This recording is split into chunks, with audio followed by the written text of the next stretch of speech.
Que a graça do Filho do Altíssimo seja na vida de todos que me acompanham neste momento. Na Grécia houve um regime de monarquia até haver um golpe de Estado e o regime de monarquia ser substituído pelo regime republicano e a família real grega ter que se exilar da Grécia. E o rei da Grécia se casou com uma princesa da Dinamarca.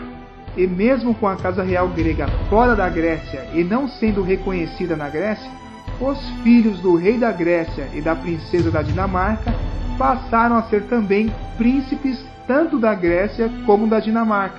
E esse é o príncipe Nicolas da Grécia e da Dinamarca. E o número do seu nome dá 666.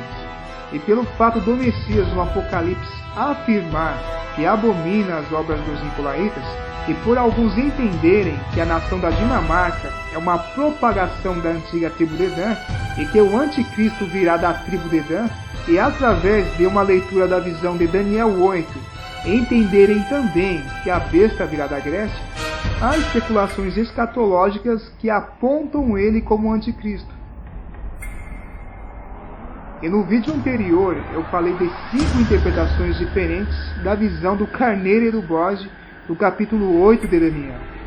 Uma que dizia que o México se tornará a próxima potência mundial, outra que dizia que o Vaticano seria administrado por 4 cardeais depois da saída do Papa Bento XVI, outra que fazia uma associação com os atentados terroristas de 11 de setembro de 2001, a interpretação adventista do juízo investigativo, que também se baseia nessa visão, e outra interpretação que surgiu para refutar a interpretação adventista do juízo investigativo.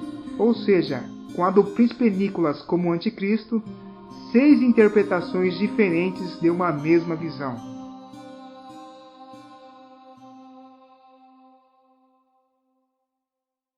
E para quem não sabe, a visão do capítulo 8 está relacionada ao capítulo 11 de Daniel e se cumpriu no 2º século antes de Cristo, no fim do Império Grego. Daniel viu um carneiro de 2 chifres sendo vencido por um bode que tinha um chifre grande. Depois o seu chifre se quebrou e no lugar dele subiram outros 4 chifres. E depois subiu um 5º chifre que é identificado como um chifre pequeno, que cresceu muito para o sul e para o oriente, e para a terra formosa. Daniel 8, versículo 10. E se engrandeceu até contra o exército dos céus, e a alguns do exército e das estrelas lançou por terra e os pisou. E se engrandeceu até contra o príncipe do exército.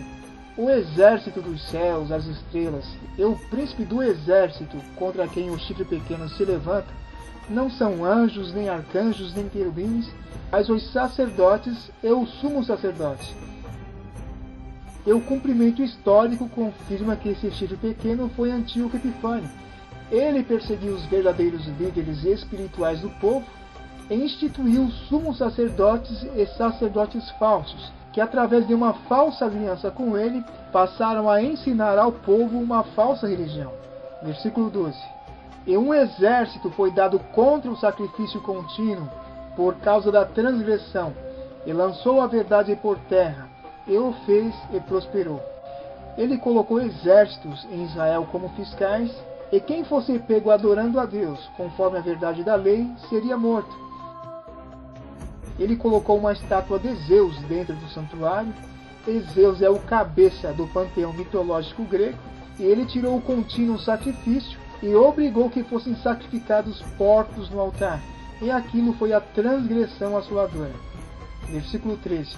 Depois ouviu um santo que falava, e disse outro santo àquele que falava: até quando durará a visão do sacrifício contínuo e da transgressão assoladora, para que sejam entregues o santuário e o exército, a fim de serem pisados? E ele me disse: até 2300 tardes e manhãs, e o santuário será purificado.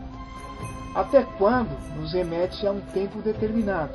Não existe mais tempo, além das 2300 tardes e manhãs, do contexto dessa profecia.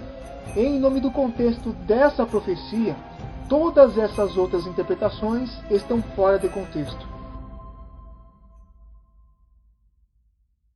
Depois das 2.300 tardes e manhãs, que são 1.150 dias, a história confirma que o santuário foi purificado pelos macabeus, um grupo de judeus que se revoltaram contra aquela situação e entraram em guerra contra os exércitos de Antíoco.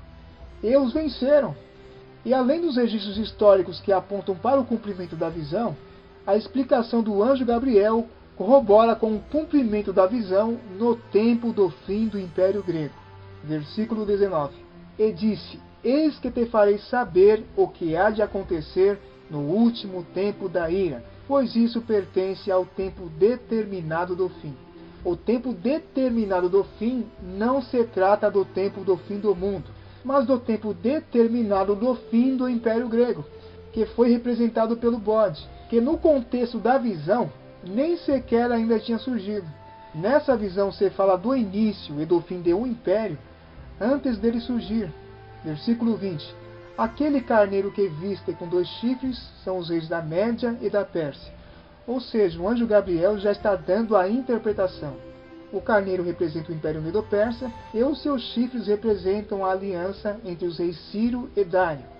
E a história confirma isso. 21.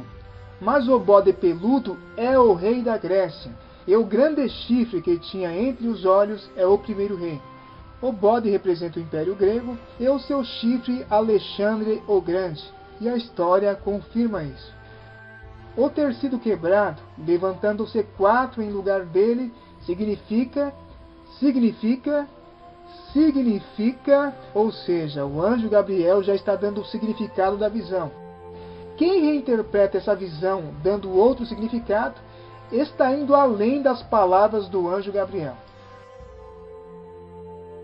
O ter sido quebrado, levantando-se 4 em lugar dele, significa que 4 reinos se levantarão da mesma nação, mas não com a força dele.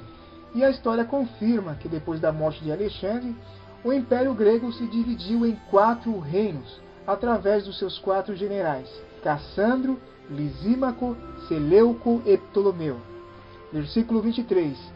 Mas no fim do seu reinado, quando acabarem os prevaricadores, se levantará um rei feroz de semblante e será entendido em adivinhações. Mas no fim do reinado de quem? Mas no fim do reinado do bode. E o bode é um símbolo do Império Grego. O anjo Gabriel não disse que esse rei feroz de semblante e entendido em adivinhações, que é o chifre pequeno, se levantaria depois do reinado do bode, mas no fim do seu reinado. Não tem como o anticristo vir da Grécia, pois o cumprimento da visão se limitaria ao tempo do fim do Império Grego, que foi ultrapassado pelo Império Romano. Quem tira esse chifre pequeno da cabeça desse bode e joga na cabeça de outra besta, ou diz que ele veio de um dos ventos, e se trata do mesmo chifre pequeno de Daniel 7, está dando outro significado à explicação do anjo Gabriel. E com qual interpretação você vai ficar? Com a do anjo Gabriel ou com as várias que há por aí?